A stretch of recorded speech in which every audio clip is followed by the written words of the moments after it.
Good afternoon, everyone. My name is Freeman Jin. I'm Director of PROVEE Consultants. And today I would like to share a case study of the feasibility study for prepared food manufacturer in Melbourne. This project is also completed under the Australian Industry Renewable Heat Accelerator Program with support from Su Xin Foods and Energy Link Services. About the Su Xin Foods. So this business produces a frozen pastry and other ready-to-cook food products for supermarkets and chain restaurants. The business purchased the Scoresby manufacturing facility around 2018 and 19.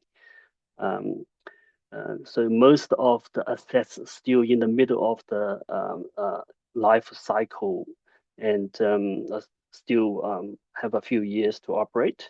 So like many growing food manufacturers, Su Xin Food is facing several challenges, including rising gas price, energy costs, ongoing maintenance requirements, and the limitation in electrical supply capacity. So the business now is growing, and now the lack of power supply capacity.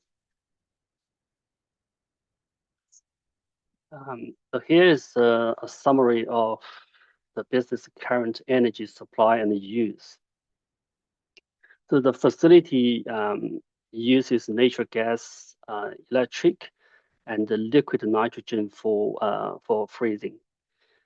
At the moment, the business spends around 7,000 gigajoule of natural gas and 725,000 kilowatt hours electricity. The total energy cost exceeds $300,000 a year.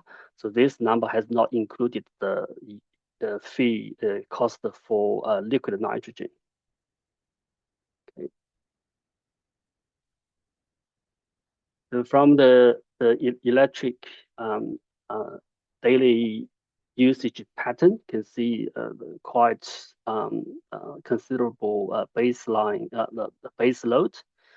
The site already installed a 99 kilowatt solar, but 99% of the generation has been offset, self-consumed. Okay.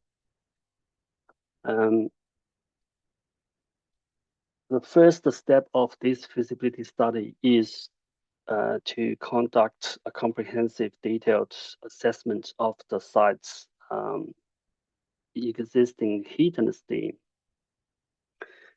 So the site's all gas usage are for the two 800 kilograms per hour steam boilers.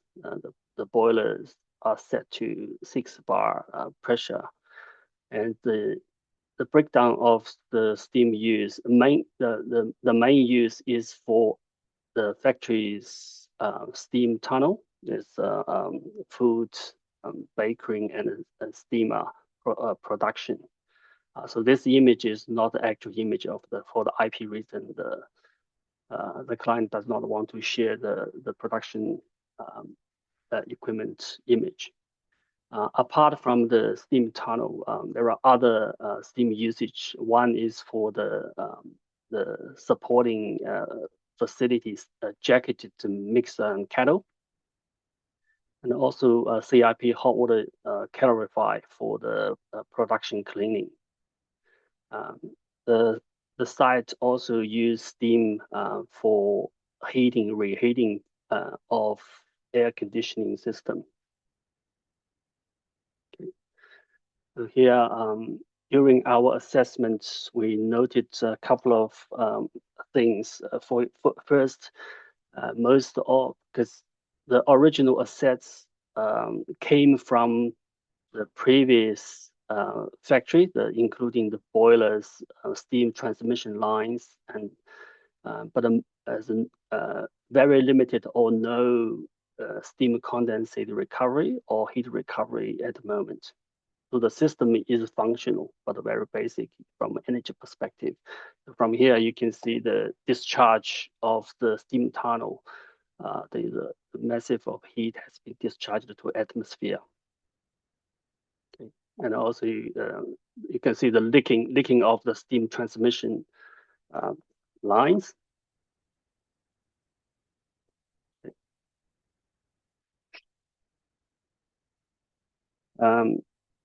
So we have here is a list of the list of shortlisted solutions. So we have proposed 6 renewable heat related engineering solutions. The first 2 solutions, 1 and 2, is have a short payback, mainly to quick wins of energy recoveries, and also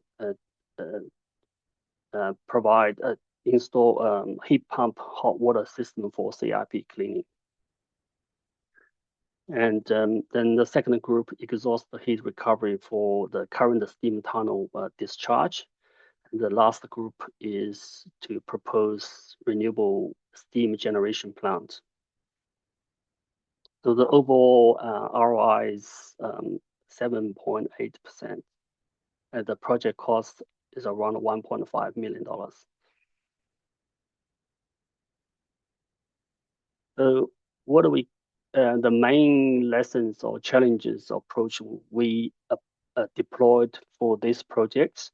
So first, is a key mindset is to understanding low-grade heat and high-grade heat. So low-grade heat is relatively easy to get. So a lot of food manufacturing facilities they have high demand of low-grade heat, like hot water and preheat or space heating. But the high-grade heat is very expensive or complex to get. So like a steam, even for this job, this facility, the steam requirements is about 6 bar or 160 degrees steam. There are so many options about heat pumps, different heat pump technology, but where to start. So our approach is first to save, to use energy efficiency measures to avoid the waste.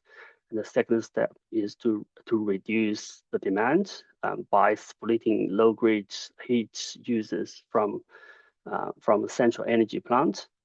Then the third step is integration. So integration is more about consider a waste cooling heating into one or multiple fit for purpose energy plants. Then the last is substitution for some equipment or some systems. When the equipment is due to life cycle replacement, we can replace with electrical version rather than do like for like replacement, or continue with the central gas-fired energy plant. Then the continuous monitoring to continue to continuous improve efficiency and keep the system in high efficiency. So here's a snapshot of the proposed system. Today, I probably don't have time going through the engineering details, but after the proposed 6 solutions, so after the first 3-4 solutions being implemented, then the whole site high pressure steam demand has dropped from 1.2 ton per hour to 500 kilograms per hour, which is only for this steam tunnel. So the overall solution is to use air source heat pump to provide stable hot water as a heat source, then through a water steam generator, then use MVR to boost the pressure and the temperature to the required to meet the requirements of the steam tunnel.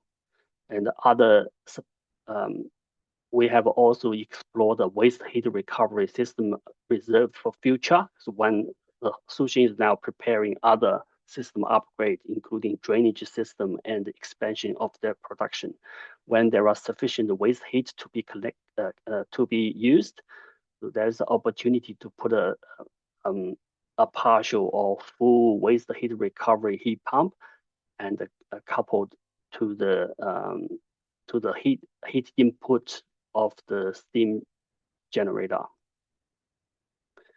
So we also, in the feasibility study, we also compared the options between heat pump steam generator and the electrical boiler. So there are two options about the heat pump steam plants. So at this stage, at the current circumstance, electric boilers is in lower project cost, but not meet the requirements because at the moment the electricity electricity price still quite high for this site, and especially demand charges, and also the electric emission reduction factors are still quite high, and the site has limited capacity to put more solar. Okay. So the implementation plan for Su Xin, so for the 6 short-listed solution, so the quick wins, the 2 efficiency and reduction related solutions is ready to implement, and with limited dependencies to other circumstances, so it can be done anytime. We recommend to implement by 2026. Then the next step is for the solutions with like 3 to 5 years payback, the steam exhaust heat recovery and the additional solar. When the business has planned, or they have integrated with the business electrical supply upgrade projects that can be implemented in 1 or 2 years. The last part, the degasification stage 2, is the major projects, is to replace the steam jacket mixer, and also do the new renewable heat generation plant. So that's the heat pump steam generation system I just previously mentioned. Okay. So to conclude the takeaway, so the first, efficiency, always energy efficiency first to reduce demand, and the second, consider waste heat. Then also the methodology I would recommend is the efficiency reduction, integration, substitution, and monitoring.